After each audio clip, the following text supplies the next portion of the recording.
So Nintendo has just successfully shut down 2 major emulators, and I want to take a minute to talk about this because, I'm somebody who, as I've gotten older, has come to appreciate being able to play older games that I used to enjoy growing up. I think, as a result, that video game preservation is incredibly important and something that's only somehow become even more important as time has gone on, despite the digital age we live in. Now, the two emulators involved here are called Yuzu and Citra. Yuzu does Switch games, and Citra, I believe, just does 3DS games, maybe more. You might have noticed that those are pretty modern pieces of hardware, and I think that's why Nintendo specifically went after this particular set of emulators. But even though the current generation of gamers is growing up on the current hardware that we already currently have, that doesn't really matter when you think about the future. One day, the current generation of young gamers is going to grow up, and around that time, the Nintendo Switch is going to be a bit harder to get your hands on. The old Switch that they once had, the battery might not work anymore. Maybe they dropped it or lost it at the airport. If something doesn't change, those games that they once grew up on will no longer be easily accessible. Let's take a step back though. What basically happened here? Well, essentially Nintendo, you may have heard about this, went after this emulator a while ago, decided to sue them for everything they're worth because they claim that Yuzu is facilitating piracy. I'll first say that Yuzu is not exactly a website you can go to and just download Switch games from willy-nilly. What you can download though is software that allows you to play these Switch games. And it doesn't matter how you got them, whether you legally had a copy of it and you ripped it yourself or you got it from some other source. This is the software you would use to play the game. So in this way, yes, Yuzu does facilitate piracy, but not everybody who uses ROMs is a pirate. Like I said, you can buy a game and rip it yourself. You've not pirated that game. You got it on your own. And the reason people do stuff like that is because they want to play it on better hardware. The Switch is great and all, but I mean, the frame rate's kind of crap. The graphics aren't great, and if you can play those games on your modern PC hardware, you're going to get a much better experience. I'm sorry. Unfortunately, though, there are pirates out there, and that brings us to the situation we're in today. Anyway, so this lawsuit was announced a while ago, and today we got an update. This is from The Verge. Nintendo Switch emulator Yuzu will utterly fold and pay $2.4 million to settle its lawsuit. I'll have this article linked below if you're interested, but essentially it goes on to say that the developer behind these emulators went on Discord and they announced that both Yuzu and Citra were no longer going to be available. On top of the $2.4 million they have to pay to settle this lawsuit, they also have to surrender their domain, yuzuemu.org, and they need to agree to delete basically all of their copies of Yuzu, the technology there within. Not a legal expert, but to me, this sounds like a clean sweep for Nintendo. I mean, as far as the courts are concerned, people like me, not super proud of Nintendo here. This is within their right, and I get it. If I were them, I'd be mad too. The cheapest console on the market, most people that I know own more than one of these.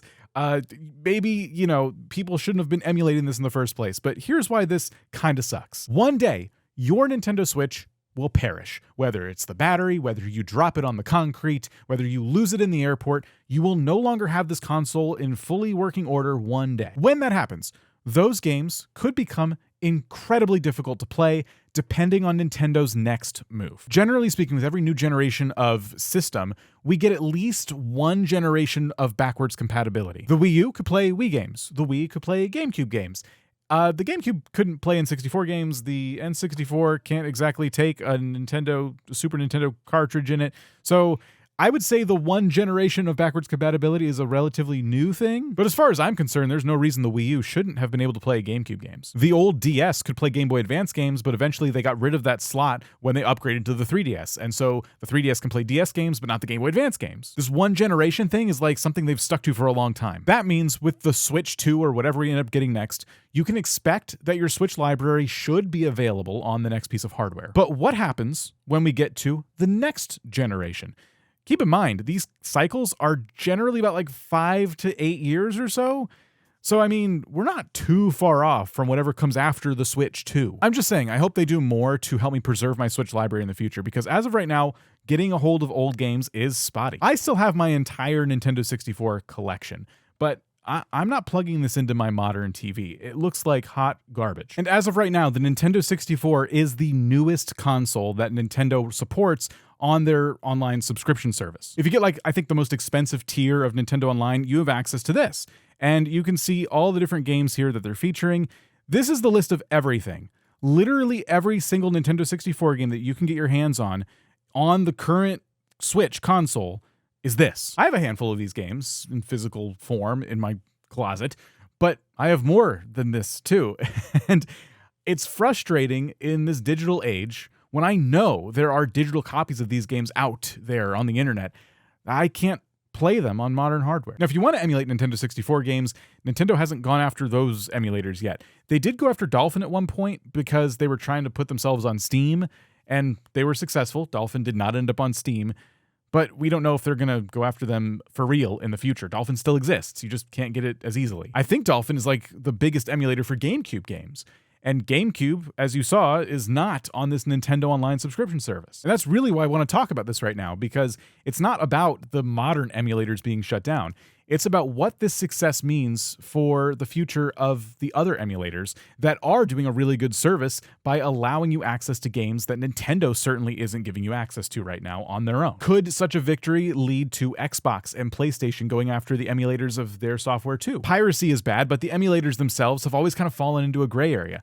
Is that gray area becoming a little less gray? I don't know. I'm not here to fearmonger, but what I will say is this. When the developer of Yuzu was wrapping up their big Discord announcement saying bye to everyone, basically, they said this: "We hope our actions will be a small step toward ending piracy of all creators' works. In my humble opinion, this won't do that. If you want to end piracy, you need to make your content readily available." For a while, the music industry was benefiting from just that. I found this recent article saying that music piracy is coming back. They're saying that music piracy has generally been on the decline over the last 7 years, in large part because artists and labels stopped offering exclusive album releases to certain music platforms. The reason it's coming back, though, is because people aren't able to afford the streaming services like they used to. I'm not here to talk about the state of the economy, but here's what I do want to say. If you go out and you try and buy a Nintendo GameCube, right, you're going to find that getting one is a bit expensive. And you might go to a place like GameStop, but GameStop isn't stocking these anymore for some reason. There are a number of them on eBay, but I mean, they're kind of costly. I mean, $100 for this one. This one's $80.